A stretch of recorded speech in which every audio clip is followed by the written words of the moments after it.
waaw bu ñëwee Les ci bienfaits des dattes sur la vidéo bi santé. nga xamante ne day indi ci Manger njariñu 3 dattes tàndarma bi chaque nga jour xamante ne pendant une mooy semaine. garab bu yàgg la woon boo xamante ne Comme ñu ngi ko toute doon autre jëf yonente bi collation mu ngi ko doon sèche et jëfandikoo saine, salaahu si salaam. vous consommez des dattes waaw tàndarma quotidiennement, nag dañ ne bu fekkee da ngay jël vous aurez semaine bu des nekk nga jël avantages ci incroyables ñetti pour doomu votre tàndar santé. nga jël ci ñetti nga lekk tàndarma ñetti Les yoon dattes daal ci sont un semaine repas bi classique, bëri leurs na daal bienfaits sur la ay njariñ santé yu sont bari yoo xamante ne illimités. am na ko ci wàllu wérgu yaram Elles sont ak pleines de wàllu vitamines, wérgu yaram minéraux et daal bëri na phytonutriments trop qui loo profitent xamante ne à ay la avantage santé. la maanaam lu ci demee ni Elles sont wàllu aussi wérgu pleines yaram de boobu nag fibres, ce ñoom qui nee est nañ bu fekkee extrêmement da ngay jël bénéfique pour aider le corps à tàndarma lu bari éliminer bari rapidement et waaw dina efficacement les am na toxines, ay fer am na ay fer ça veut dire améliorant que la fer moom digestion. boo Les fekkee am dattes na sa sont un yaram lu bari excellent ça veut dire que aliment pour mën la nga mucc santé ci ay anémie digestive. yu ci demee noonu.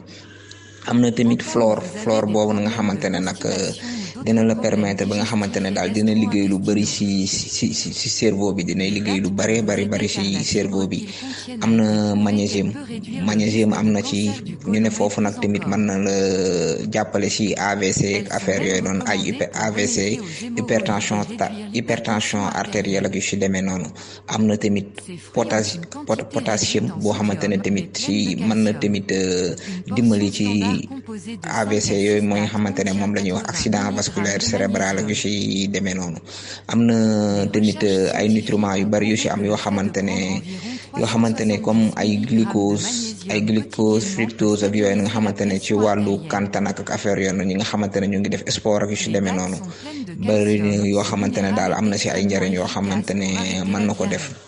bëri na ci ay njariñ yoo xamante ne mën Autre na ko chose def qui rend les bëri na dattes daal ay très recommandation yu intéressantes dans bëri de yoo telles xamante ne daal situations est le tàndarma fait am na qu'elles ko peuvent parce que accélérer la dafa doon régénération de la benn flore kii bu complet boo intestinale. xamante ne da ngay gis ci moom ay La vitamines yu bari parce que consommation vitamines yi ñu ci régulière lim des yëpp bëri dattes na wax nañ ci encourage magnésium l'introduction de ce que l'on appelle wax les nañ ci bonnes bactéries magnésium dans les intestins, potassium ak fournit une protection vitamines yu contre bëri yoo les xamante ne accidents daal am na vasculaires ci yoo xamante ne cérébraux. daal ñi nga xamante ne ñu ngi jëfandikoo lu mel ni Pour la tàndarma plupart des man nutritionnistes, la yàlla mën na raison leen pour dimbali laquelle nous ci devrions feebar yu bari yoo consommer des xamante ne dattes est daal en fait que ce fruit mën na permet ko de aar te en stabiliser plus le tamit système nerveux jamono bii avec daal l'aide du dañuy waaj potassium a qu'il dugg ci contient. kii bu weeru koor nga xamante ne tàndarma nit ñi dañ koy utiliser Les lu études baree bari scientifiques ont kon prouvé que baax na prendre des tamit quantités nit ñi daal di ko considérables de lekk même bu dul koor potassium sax parce que njariñ peut yi ñu ci wax diminuer le lépp moom risque de subir mën un na dimbali accident nit ñi daal ci vasculaire lu baree bari. cérébral d'environ baree bari 40%, jërëjëf mbokku téléspectateurs yi foofu la augmente le gain ñuy de poids. tëjee vidéo bi Ça sonne ci comme un njariñu avantage tàndarma ak yooyu étrange. lañ ci doon Bien wax sûr, qui jërëjëf ñu d'entre yendoog vous veut jàmm gagner jumaa du poids? mubarak. Mais oui, si vous êtes trop maigre et vous désirez ajouter quelques kilos.